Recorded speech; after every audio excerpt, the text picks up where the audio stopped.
Hello दोस्तों, पवन teaching centre में आपका स्वागत है। पेन पेपर हाथ में है और 10th का हिंदी के फुल सेट साथ में है, तो बने रहे पवन टीचिंग सेंटर के साथ।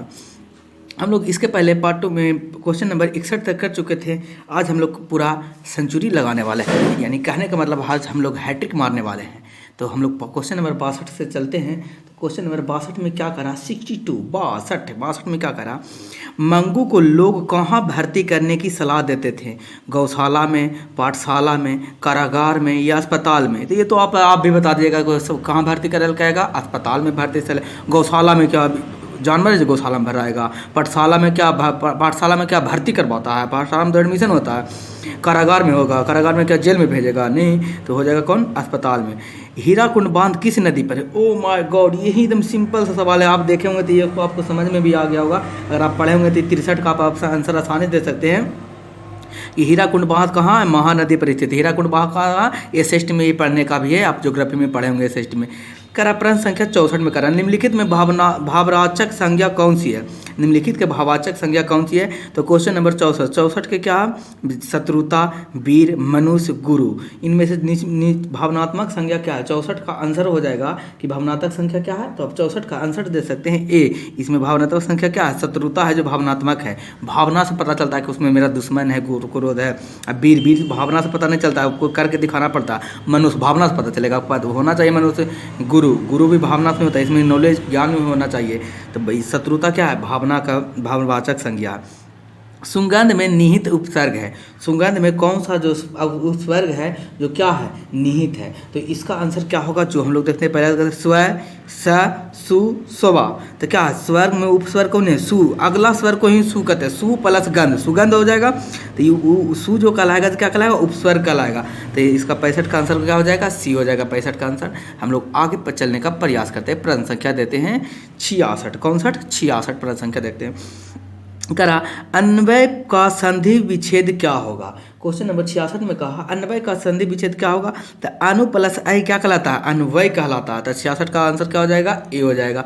प्रश्न संख्या 67। जल्दी जल्दी आप नीचे कमेंट बॉक्स में लिख के हमको बताइएगा। और आज नीचे कमेंट बॉक्स में आकर सभी को बताना होगा आपको लिख के कि कितना 100 क्वेश्चन में कितना क्वेश्चन मेरा सही गया है, कितना सही नहीं गया। जो भी विद्यार्थी देख रहे होंगे, जो भी भाई बहन, जो भी स्टूडेंट होंगे देख रहे होंगे, नीचे कमेंट बॉक्स में जरूर लिख के हमें क्या करेंगे? बताएंगे। 67 करा, अज्ञेन के पिताजी का क्या नाम था? अज्ञेन जो है क्वेश्चन नंबर 67 67 में करा, अज्ञेन के जो पिताजी कौन है? तो अज्ञेन के पिता डॉक्टर हरिनंदा शास्त्री। डॉक्टर हरिनंदा शास्त्री किसके पिताजी? अज्ञेन के पिताजी थे डॉक्टर हरिनंदा शास्त्री। कौन Shastri? Doctor Harinanda Shastri. Question number करा 68। क्वेश्चन नंबर 68 करा, माथा ठनकना मुहावरे का अर्थ क्या है? ओ माय गॉड, माथा ठकना। माथा ठकना का क्या है? माथा ठकना का क्या होता है? घबरा जाना? नहीं। भयभीत होना? नहीं। अनिष्ट की आशंका होना? हाँ, अनिष्ट। माथा ठनकना मतलब कुछ गलत होने की संभावना होना, यानी कि अनिष्ट की आशंका होना। तो क्वेश्चन नंबर क्या हो जाएगा? सी हो जाएगा। क्वेश्चन नंबर 68 का आंसर क्या हो जाएगा? सी। क्वेश्चन नंबर 69 कौन सा वाक्य शुद्ध है? कौन सा वाक्य क्या शुद्ध है? जीवन और साहित्य का घोर संबंध, जीवन और साहित्य का अपार संबंध, जीवन और साहित्य का घनिष्ठ संबंध और जीवन और साहित्य का गंभीर संबंध। ऐसे प्रश्न को बनाने के लिए देखते होंगे नहीं, आपको यहाँ तक अगर देख रहे होंगे तो सब चीज़ सेम है। जीवन का साहित्य, जीवन का साहित्य, जीवन का साहित्य, जीवन का साहित्य, जीवन और साहित्य का जीवन, यहाँ तक सब सेम है। तो यहाँ तक सब सेम है, तो यहाँ पर तो दिमाग लगाना नहीं। अब यहाँ पर देखना कि कौन सही होगा या कौन सही नहीं होगा, जो कि थोड़ा सा एकदम ब्रीफली में आप समझ सकते हैं इसको। और समझने के लिए कुछ नहीं करना, ध्यान से देखना है। करा घोर संबंध, जीवन का साहित्य का घोर संबंध मतलब घोर मतलब क्या होता है? घोर शब्द का यूज होता है ना किसी व्यवहार के लिए। तो यहाँ पर जीवन साहित्य में कोई व्यवहार नहीं होता जो घोर संबंध है, ये तो क्या हो जाएगा? गलती हो जाएगा। अपार का मतलब होता है क्या? किसी चीज़ का जीवन के संबंध में अपार का यूज नहीं किया जाता। अपार होता है कि जैसे क्या चीज़, किसका? देवताओं का महिमा जो अपरंपार है, तो अपार वहाँ जाएगा, तो जीवन से तो ताल्लुक नहीं हो रहता है। तो यहाँ नहीं होगा। धनिष्ठ संबंध, हाँ, धनिष्ठ मतलब होता है कोई दो चीज़ों का मेल ही क्या कहलाता है? धनिष्ठ कहलाता है। तो जीवन और साहित्य का धनिष्ठ संबंध है, तो ऑप्शन नंबर क्या हो जाएगा? सी हो जाएगा। तो 69 का ऑप्शन नंबर क्या हो जाएगा? सी। तो कहेगा सर ये चौथा के डी कहाँ हो सकता है? गंभीर को साहित्य में दो चीज़ का संबंध में गंभीर नहीं होता है, किसी परिवार में रिलेशन में गंभीर होता है। यहाँ रिलेशन नहीं बता रहा, जीवन और साहित्य में कोई रिलेशन नहीं है। गंभीर नहीं है। तो करा प्रश्न संख्या 70 करा कौन उत्तर 70 करा गांधी वकालत की पढ़ाई के लिए कहाँ गए थे। ओ माय गॉड, एकदम बहुत ही एकदम जो सस्ता सवाल कह सकते हैं इसको। गांधी जो जो जी थे जो वकालत के लिए कहाँ गए थे, दक्षिण अफ्रीका, अमेरिका, लंदन। तो कहाँ गए थे, ओ माय गॉड कहाँ गए थे, लंदन गए थे। कहाँ गए थे, लंदन, यानी कि 70 का क्या हो जाएगा, सी हो जाएगा। प्रश्न संख्या 71, प्रश्न संख्या 71 मंगू के अलावा अब कहेगा सर दक्षिण अफ्रीका गए थे। दक्षिण अफ्रीका जो भी हमारे गलती, दक्षिण अफ्रीका क्या कहते हैं, वहाँ पर वकालत करने के लिए गए थे, पढ़ाई करने के लिए नहीं गए थे, वकालत करने के लिए, कालों को क्या चाहिए, वह न्याय दिलाने के लिए गए थे दक्षिण अफ्रीका। मंगू के अलावा उसकी माँ की कितनी संतानें थी। तो मंगू के अलावा क्वेश्चन नंबर 71 में मंगू के अलावा उसकी माँ की कितनी संतानें थी, 3 संतानें और थी। क्वेश्चन नंबर कौन नंबर, क्वेश्चन नंबर करा 71, कौन उत्तर 71 करा। क्वेश्चन नंबर 71 में करा, सॉरी 72 में करा नदी के द्वीप किस कवि की रचना है। नदी के द्वीप किस कवि की रचना है। तो क्वेश्चन नंबर 72 का आंसर क्या हो जाएगा, रामधारी सिद्धिनिकर, सुमित्रानंद पत, कुमार नारायण, अगेन। जल्दी नीचे कमेंट में लिख के बताइए किसका होगा। ओ ये देखिए ये इसका हो जाएगा अगेन, डी। सही बताएं, बहुत सारे लोग क्या बताएं, सही बताएं। नंदा के द्वीप की कवि की रचना किसने की थी, अगेन ने की थी। प्रश्न संख्या 71 कौन उत्तर 71 करा। दिनकर को किस कृति के लिए ज्ञानपीठ पुरस्कार मिला। दिनकर को किस कृति के लिए ज्ञानपीठ पुरस्कार मिला, रसीमरथी के लिए, संस्कृत के 4 अध्याय के लिए, उर्वशी के लिए, रेणुकाल के लिए। ये किसके लिए, तीनों में किसके लिए मिला था। तो जल्दी हमें कमेंट बॉक्स में नीचे बताएं कि 73 का आंसर क्या हो जाएगा। तो सर 73 का आंसर हो जाएगा उर्वशी के लिए। तो ऑप्शन नंबर सी सही है, दिनकर के लिए किसका, उर्वशी के लिए ज्ञानपीठ पुरस्कार मिला था। आपको बोले थे ज्ञानपीठ पुरस्कार जो भी है उसके लिए क्या चाहिए, दिनकर साहब के भी जो भी राइटर है, लेखक है, कौन सा किसके लिए ज्ञानपीठ कौन सा पुरस्कार मिला उसको भी आप याद कर लीजिएगा, जिससे आपको क्वेश्चन क्या होगा, टच करेगा। यानी करेंगे 74, क्वेश्चन नंबर 74 नौबत खाना में इबादत साहित्य की कौन सी विद्या है। नौबत खाना में कौन सी विद्या है, निबंध है, कहानी है, व्यक्ति चरित्र है, या साक्षात्कार है। तो क्वेश्चन नंबर 74 का जल्दी नीचे कमेंट बॉक्स में आंसर दीजिए। तो देखिए एक को व्यक्ति दे दिया, क्या चाहिए, सी है, व्यक्ति चरित्र सही है, जो कि एकदम बिल्कुल सही है। दोस्तों अगर आप चाहते हैं कि लाइव आकर हम पढ़ाया करें, तो जब तक ये 1000 सब्सक्राइबर नहीं पूरेगा तो हम नहीं बता सकते, कि इसलिए आप नीचे कमेंट बॉक्स में या शेयर या सब्सक्राइब करना ना भूलें। आप अपने दोस्तों के साथ साथ शेयर करें, जिससे कि हम आपको लाइव आकर क्या करें, पढ़ाएं, जिससे कि आपको समझने में क्या हो आसानी। अगर आप समझते हैं इस चैनल के माध्यम से सीखते हैं पढ़ते हैं तभी कीजिएगा, या अन्यथा नहीं कीजिएगा, उसके लिए कोई प्रॉब्लम दिक्कत समस्या परेशानी और तकलीफ नहीं है। करा क्वेश्चन नंबर 75 पंडित बिरजू महाराज लखनऊ घराने की किस पीढ़ी को कलाकार थे। पंडित बिरजू महाराज 6ठी पीढ़ी, 7वीं पीढ़ी, 9वीं पीढ़ी, 8वीं पीढ़ी, कौन सी पीढ़ी की थी। तो क्वेश्चन नंबर 75, क्वेश्चन नंबर 75 का जल्दी ऑप्शन में दीजिए। बोल सर क्वेश्चन 7वीं पीढ़ी, कौन पीढ़ी, 7वीं पीढ़ी, यानी बोल सर 7वीं कौन, 7वीं, 8वीं, 9वीं और 10वीं, कितनी पीढ़ी, 7वीं पीढ़ी के थे। पंडित बिरजू महाराज लखनऊ के घराने के कवि 7वीं पीढ़ी के क्या थे, कलाकार थे। क्वेश्चन नंबर 76 दाल भात शब्द किस समास का उदाहरण है। बहुगुण यह बताए थे, जब दूगो आएगा तो द्विगुण कहलाता है। तो द्विगुण का समास है, दूगो आता है, दाल भात आता है तो द्विगुण कहलाता है। 76 के जैसे एगो आया था माता पिता आया था, वो भी द्विगुण समास कहलाता है। दाल भात एक साथ लिखाया तो क्या कहलाया, द्विगुण समास कहलाएगा। तो क्वेश्चन नंबर कीजिए 76, क्वेश्चन नंबर 76 का आंसर में क्या हो जाएगा, डी हो जाएगा। क्वेश्चन नंबर 70 कौन उत्तर 70, क्वेश्चन नंबर 70 का क्या है, सॉरी 77 निर्वाह में कौन सा उपसर्ग है, कौन बा, निर्वाह। तो निर में क्या है, निर क्या है, नी प्लस वाह, तो क्या हो जाएगा, निर्वाह हो जाएगा। तो क्वेश्चन नंबर 77 कौन था, क्वेश्चन नंबर 77 का ऑप्शन हो जाएगा कुछ निर्वाह, सॉरी निर्वाह का रान जी, नी होगा, नी प्लस वाह, निर्वाह, बी नहीं होगा, क्या होगा, डी होगा, नी है आता है, हलंत आता है।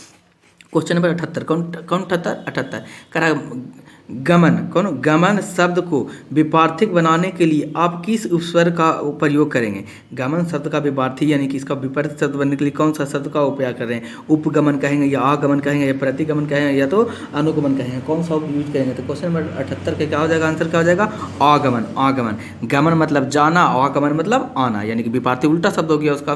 देख रहे हैं कि हम मुहावरा की देख रहे हैं, विपार्थी शब्द भी कैसे पूछ रहा है, इस तरीके से ग्रामर के मिलाकर पूछ रहा है, इसलिए थोड़ा सा मेहनत कीजिए, पढ़िए और अच्छे से 17 तारीख से जाकर एग्जाम दीजिए और पढ़ते रहिए चैनल के माध्यम से, बढ़ते रहें। अगर आपको अच्छा लगता है तो लाइक शेयर और सब्सक्राइब करना भी आप ना भूलें।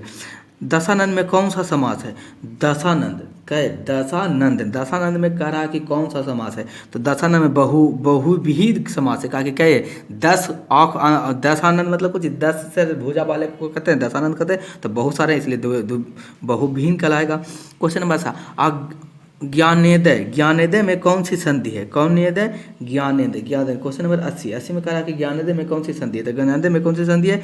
व्यंज संधि। कौन संधि कहलाएगा? व्यंज संधि। तो ऑप्शन नंबर सी हो जाएगा कि कौन सा संधि है? व्यंज संधि है जी। कौन संधि? व्यंज संधि। कह रहा क्वेश्चन नंबर कह रहा है 81, 81 मतलब 81, 81 मतलब 81। कौन सी? 81। कह रहा है 81 में, जल्दी जल्दी नीचे कमेंट बॉक्स में आप मेरे से पहले भी कमेंट बॉक्स में आप लिख के दे सकते हैं, जवाब दे सकते हैं, या मन ही में बोलिए कि नहीं इसका क्या आंसर होगा। ये कह रहा खोखा का क्या नाम है?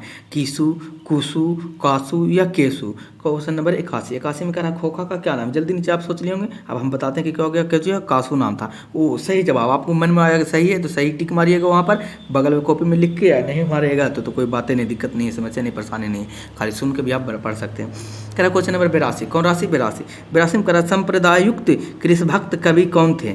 सांप्रदायिक रसखान थे, अनामिका था, प्रेमधन था या बीरेन डंगवाल था। तो क्वेश्चन नंबर 82 का ऑप्शन आप क्या सोचते हैं? जल्दी सोचिए, आप मन में जल्दी जल्दी सोचिए कि कौन सा इसका आंसर हो जाएगा। तो क्वेश्चन नंबर 82 का आंसर क्या होगा? रसखान। रसखान जैसे संप्रदायुक्त कृष्ण भक्त, यानी कि पूर्ण रूप से कृष्ण का भक्त थे। कौन? रसखान थे। तो क्वेश्चन नंबर आगे हम लोग बढ़ते हैं। क्वेश्चन नंबर कह रहा है कुछ 83, कौन राशि? 83 कह रहा है 83 में कह रहा है कवि का स्त्रीलिंग क्या है? तो कवि का स्त्रीलिंग कुछ होगा, कवित्री होगा, कवित्री होगा, कवित्रीय होगा या कवित्रीय होगा। जल्दी नीचे कमेंट बॉक्स में लिख के हमें बताइए 83 का, या मन में सोचिए कि 83 का ऑप्शन नंबर क्या होगा, 83 का सही आंसर क्या होगा। तो 83 का सही आंसर क्या होगा? 83 का आंसर सही होता है कवित्री। कवित्री होता है। कवि का स्त्रीलिंग क्या कहलाता है? कवित्री होता है। ऑप्शन नंबर कौन? सी सही है। करा ऑप्शन नंबर क्वेश्चन नंबर 84, उन्नीत का सही संधि विच्छेद क्या है? उन्नीत, कुछ हो जाएगा उन्नीत। करा क्वेश्चन नंबर 84, क्वेश्चन नंबर 84 में करा उन्नीत का सही कुछ है तो उत्त प्लस नति, उन्नति क्या कहलाता है? उत्त प्लस नति उन्नति कराया था। 84 का क्या हो जाएगा? ए हो जाएगा। नीचे जल्दी जल्दी कमेंट बॉक्स में लिख के हमें बता सकते हैं। क्वेश्चन नंबर करा 85, कौन करा? क्वेश्चन नंबर 85 करा क्वेश्चन नंबर 85 का क्या होगा? करा गजानन किस समास का उदाहरण है? कौन समास? किस समास का उदाहरण है? लग रहा है कि स्पीड ज़्यादा, इसलिए थोड़ा सा स्पीड को हम कम कर देते हैं। करा गजानन किस समास का उदाहरण है? बहुविद्री, अव्ययभाव, कर्मधारण या तत्पुरुष। तो क्वेश्चन नंबर 85 का कह रहा है कि क्वेश्चन नंबर 85 का आंसर क्या होगा? जल्दी से आप नीचे अपने कमेंट बॉक्स में लिख के बताएं या सोचिए। तो 85 का आंसर क्या हो जाएगा? तो 85 का आंसर हो जाएगा बहुवृद्धि। कौन हो जाएगा? क्वेश्चन नंबर ए हो जाएगा। कह रहा 86, कौन सा? 86 कह रहा 86 में रंगरप्पा मगमा में से कहाँ मिलता था? रंगरप्पा जो है कुएं के पास, स्कूल के पास, शिवलिंग के पास, चौराहे के पास। तो किसके पास मिला था? कुएं के पास है। तो क्वेश्चन नंबर क्या चीज़? 86 का आंसर हो जाएगा ए। किसके पास नहीं मिला था? कुएं के पास नहीं मिला था। कौन? रंगप्पा। कौन? अप्पा रंगप्पा मिला था किसको? मगमा को, कुएं के पास। कुंवर नारायण की प्रसिद्ध कृति कौन सी है? कुंवर नारायण की प्रसिद्ध कृति क्या है? आत्मजयी, कालजयी, ए और बी दोनों, इनमें से कोई नहीं। तो जल्दी नीचे कमेंट बॉक्स में लिख के हमें बता सकते हैं कि कुएं का कुंवर नारायण का कौन सा है? तो कुंवर नारायण का क्या हो जाएगा? 87 का आंसर हो जाएगा क्या? ए। 87 का आंसर है कुंवर नारायण की प्रसिद्ध कृति कौन सी है? ए है। रुचि शब्द का विशेषण है। रुचि शब्द का विशेषण क्या है? रुचि शब्द का विशेषण क्या है? ऑप्शन नंबर ए, बी, सी और डी। कौन सा होगा? रुचिक, रुचक, रुच या रुचन। रुचि शब्द का विशेषता क्या है? तो क्वेश्चन नंबर 88 का जल्दी नीचे कमेंट में बताइए। तो सर इसका होगा रुचिरक। कौन? रचक, रुचि रचक हो जाएगा। करा 80 नंबर, प्रश्न नंबर 89। 89 में क्या है? उर्वशी किसकी कृति है? उर्वशी किसकी कृति? निराला का, दिनकर का, महादेवी वर्मा का या सुमित्रानंद का? किसका कृति है? तो 89 का आंसर हो जाएगा बी हो जाएगा, दिनकर का। किसका है? उर्वशी किसका है? दिनकर का है। क्वेश्चन नंबर 90 में करा अन्नमदास का पोथा उपन्यास किस लेखक की कृति है? किस लेखक की कृति है? क्वेश्चन नंबर ऑप्शन नंबर पहला है ए है हजारी प्रसाद द्विवेदी, बी है यतीन्द्र मिश्रा, सी है अमरकांत और डी है महात्मा गांधी। जल्दी नीचे कमेंट बॉक्स में लिखाएं कि इसका ये क्या होगा। इसका आंसर हो जाएगा सर क्या होगा? हजारी प्रसाद द्विवेदी होगा। कराए कॉस में हम लोग जल्दी हैट्रिक के पहुंचने के नज़दीक यानी कि शतक लगाने वाला ही हैं। तो जल्दी जल्दी नीचे कमेंट बॉक्स में लिख के बताइए कि इसका आंसर क्या होगा। क्वेश्चन नंबर 91 का मछली कहानी में किस वर्ग का चित्रण है? तो मछली में कह रहा किस वर्ग का चित्रण है? पहला है उच्च वर्गीय परिवार, दूसरा है निम्न वर्गीय परिवार, सी है निम्न वर्गीय परिवार और डी है मध्य वर्गीय परिवार। तो कह रहा है इनमें से कौन सा है? 91 में क्या कर रहा है कि मछली कहानी में किस वर्ग का चरित्र है? तो 91 क्वेश्चन नंबर 91 का आंसर क्या हो जाएगा? निम्न मध्य वर्गीय परिवार का क्या है? कहानी है। तो ऑप्शन नंबर क्या हो जाएगा? सी हो जाएगा। क्वेश्चन नंबर 82 कौन? 92 कौन? 92 कह रहा 92 बिस्मिल्लाह खां के साथ किस मुस्लिम पर्व का नाम जुड़ा हुआ है? ईद, बकरीद, शाब बारात या मुहर्रम? ये कौन सा, आप लोग जल्दी नीचे कमेंट बॉक्स में लिख के बताइए कि 92 का क्वेश्चन नंबर क्या होगा, कौन सा है? तो मुहर्रम। मुहर्रम किसका जुड़ा हुआ? बिस्मिल्लाह खां के साथ मुस्लिम पर्व का नाम जुड़ा हुआ कौन? मुहर्रम का नाम जुड़ा हुआ है। करा 93, कौन 93?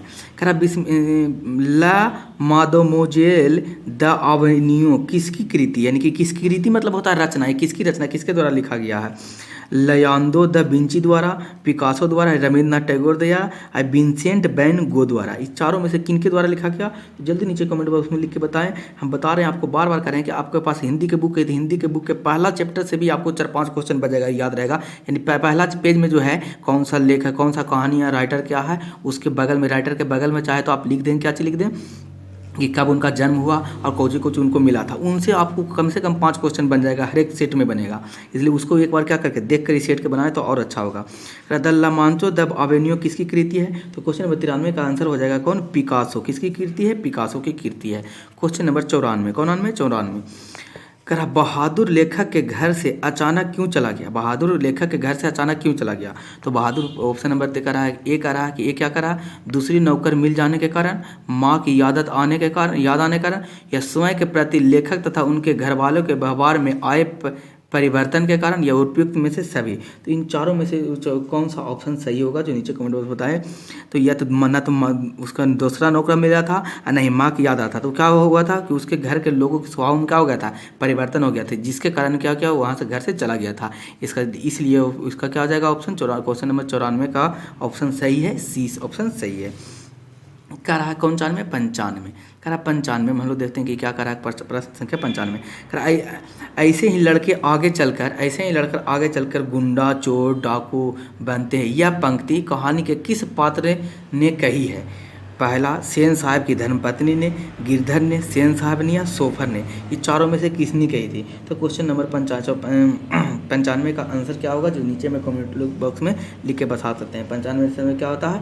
सी ने, सेन साहब ने कहा था कि ऐसे ही जाकर आगे चोर, डाकू और बते, सेन साहब ने कहा था। करा कि 96, प्रश्न संख्या 96, क्योंकि मारा था कि उसको मारा था तो चोरा लिया था, तो कह रहा था कि चोर इसलिए बोला था कि देखिए बेटा को समझावे, गिरधर को बुलवाकर क्या किया था, बुलवाया था। क्या सब का विलोम क्या है? सब का विलोम मतलब उसका उल्टा शब्द क्या है? सब, कुसभ, असभ्य, संस्कारहीन या अनसभ्य, ये किन में से चारों से क्या है? सब का विलोम क्या है? तो क्वेश्चन नंबर 96 का आंसर क्या हो जाएगा? क्वेश्चन आंसर 96 का सब का विलोम है असभ्य, यानी कि सब असभ्य, यानी कि सही और गलत। टोला डोरी कौन सा समास है? तो अभी बताएं कि दू गो था द्वंद्व समास कराता थी, क्या हो जाएगा? सिर्फ है दू गो जैसे डैश करके लिखल रहेगा तो क्या कर द्वंद्व कहेंगे, क्या द्वंद्व। 97 का क्या हो जाएगा? बी हो जाएगा, द्वंद्व कराएगा। व्यापार का वह ज्ञान, किसका वह ज्ञान? व्यापार का वह ज्ञान, प्रश्न संख्या 98 हम लोग देखते हैं। उसके बाद हम लोग शतक पर चल जाएंगे। कर हम लोग शतक के नज़दीक हैं तो ध्यान से एकदम बढ़िया से खेल जाइएगा एकदम, क्योंकि शतक मारने वाला ही है एकदम। ये उन मिस्टेक होगा तो हम लोग आउट हो जाएंगे, शतक भी नहीं पूर पाएगा। कर व्याकरण का ज्ञान जो त्रुटियों पर ध्यान नहीं देता है, मानकता के आधार पर शुद्धता प्रदान करता है, नियमों का विश्लेषण नहीं करता है, इनमें से कोई नहीं। कौन सा सही है? तो व्याकरण वह ज्ञान है जो क्या है? त्रुटियों पर ध्यान नहीं देता है। तो क्वेश्चन नंबर 98 क्या है? मानवता के आधार पर शुद्धता प्रदान करता है। क्या व्याकरण का काम है? व्याकरण का परिभाषा शुद्ध लिखना, शुद्ध बोलना, शुद्ध पढ़ना ही क्या कहलाता है? व्याकरण कहलाता है। तो इस शुद्धता का प्रदान कहलाता है कौन? व्याकरण। क्वेश्चन नंबर 99 कह रहा विधानुराग कौन समास है? कौन अनुराग? विधानुराग कौन समास है? द्विंग समास, अवनिविभाव समास, या कर्मधारण समास, या तत्पुरुष समास? तो विधानुराग है जो तत्पुरुष समास है। ऑप्शन नंबर क्या हो जाएगा? डी आंसर हो जाएगा। देखिए अब हम लोग शतक मारने के ही कगार पर है, देखते हैं शतक बनता है कि नहीं बनता है। प्रत्येक का संधि विच्छेद करते, प्रत्येक का क्या करें? संधि विच्छेद करें। तो प्रति प्लस एक क्या कहलाता है? प्रत्येक। तो देखिए प्रति प्लस एक क्या है? प्रति प्लस एक, ऑप्शन डी में प्रति प्लस एक क्या कहलाता है? प्रत्येक कहलाता है। तो हम लोग क्या हैट्रिक बना दिए। आप अब अगर आप मेरे साथ जुड़े होंगे तो नीचे कमेंट बॉक्स में लिखिए और आप हमको क्या कीजिए, देख कर नीचे बताइए कि कितना सही बनाए हैं। 100 प्रश्न में आपका कितना सही है और कितना गलत है। मात्र 50 को बनना था तो क्या आपको 50 क्वेश्चन सही गया है? अगर आपको 50 क्वेश्चन सही गया है तो आप 100% तैयारी आपका क्या है? बढ़िया है। अगर 50 क्वेश्चन से आप कम सही गया है तो आपको मेहनत करना पड़ेगा। तो हम लोग क्या करते हैं, अगर आपको अच्छा कमेंट बॉक्स में नीचे हम लिख के बता सकते हैं, अगर आप चाहते हैं कि हम आपको इसको लघुत्तरीय यानी खंड विषय वस्तुनिष्ठ प्रश्न को, जिसको हम लोग गद्यांश के नाम से भी जानते हैं, इसका भी अगर हम चाहें देने के लिए, तो हम इसको आप आज हम क्या करते हैं, इसको वीडियो में के रूप में आपको दिखा देते हैं। वीडियो पॉज कर आप इसको क्या कर लीजिएगा, पढ़ लीजिएगा। अब पढ़ने के बाद अगले वीडियो में हम इसको पढ़ कर भी और इसका हर एक चीज़ को आंसर करके भी आपको बताएंगे। तो नीचे देख लीजिए और इसे आराम से बढ़िया से आप देख लीजिए कि किस तरीक़ा से क्या है, और इसे पढ़ लीजिएगा। वस्तुनिष्ठ प्रश्न निम्नलिखित गद्यांशों को किसी एक को पढ़कर नीचे लिखे गए उत्तर से प्रत्येक प्रश्न का 2 अंक प्राप्त होगा, 2 अंक मिलेगा। इसलिए ध्यान से इसको वीडियो पॉज कर पढ़िए। इधर देखिए, इधर दिया हुआ है क्या चीज़, आपको आंसर दिया होगा, क्वेश्चन पूछेगा और क्वेश्चन का आपको क्या करना पड़ेगा, जवाब देना पड़ेगा। 1 मिनट थोड़ा सा जूमिंग को आउट कर लेते हैं, जूमिंग थोड़ा ज़्यादा है। हाँ, अब आपको दिखाई दे रहा होगा, तो अब आपको दिखाई दे रहा होगा। इसको पढ़िए, नीचे देखिए निम्न प्रश्न के उत्तर से दिया हुआ है। इसको वीडियो पॉज कर पहले बढ़िया से ध्यान से पढ़िएगा। उसके बाद नीचे प्रश्न दिया हुआ है, आई प्रश्न को 5 प्रश्न को क्या कर पढ़िएगा। अब पढ़ के इसको क्या कीजिए, बनाइए। अब बनाने के बाद इसके अगले वीडियो में हम इसको क्या करेंगे, आपको पढ़ा कर इसका सॉल्यूशन भी आपको करा देंगे। तो लीजिए, आपको सब दे देते हैं। आप सबको क्या कर लिए, ध्यानपूर्वक से इसको खंड क्या है, इसको ध्यानपूर्वक आप क्या कीजिए, वीडियो को पॉज करके अच्छी तरीक़ा से पढ़िए। अब पढ़ करने के बाद ही आप इसको क्या कीजिएगा, जवाब दीजिएगा। बढ़िया से अच्छा तरीक़ा से इसको क्या कीजिए, पढ़ लीजिए। वीडियो पॉज करके पढ़िएगा। उसके बाद पढ़ने के बाद या रोकने के बाद प्रश्न आप देखिए। अब प्रश्न को देखने के बाद क्या कीजिएगा, प्रश्न देखने के बाद इसको प्रश्न को ऑब्जेक्टिव के रूप में आप क्या नीचे कॉपी में या कहीं पर आंसर बनाइए। अगर आप चाहते हैं इस वीडियो से जो क्वेश्चन बना सारा का पीडीएफ देने के लिए, पीडीएफ, तो आप क्या कीजिए, टेलीग्राम ऐप अगर आप यूज़ करते होंगे तो टेलीग्राम ऐप पर जाइए। और टेलीग्राम पर ऐप पर जाने के बाद क्या कीजिए, आप टेलीग्राम ऐप पर जाने के बाद आप क्या कीजिए, टेलीग्राम ऐप पर जाइए और वहाँ से देखिए करने का मतलब क्या, वहाँ पर पीडीएफ आपको प्रोवाइड हो जाएगा। चैनल को बहुत सारे टेलीग्राम चैनल पर है क्या, नाम आप लिखिएगा PTC पवन टीचिंग सेंटर। तो आप यहाँ पर जाकर चैनल को सब्सक्राइब कर लीजिए और यहाँ पर आपको सभी प्रश्न क्या हो जाएंगे, यानी सभी क्वेश्चन का क्या पीडीएफ आपको प्रोवाइड दिया जाएगा, यानी कि करने का मतलब मिल जाएगा। तो बने रहे पवन टीचिंग सेंटर के साथ, पढ़ते रहे। अगर बढ़ते रहें आगे, हम इसका अगला वीडियो में आपका इसको क्या देंगे, सोल्यूशन देंगे। तो अंत तक वीडियो देखने के लिए आपके धन्यवाद। अगर आपको ये वीडियो अच्छा लगता है तो लाइक और शेयर और सब्सक्राइब करना ना भूलें।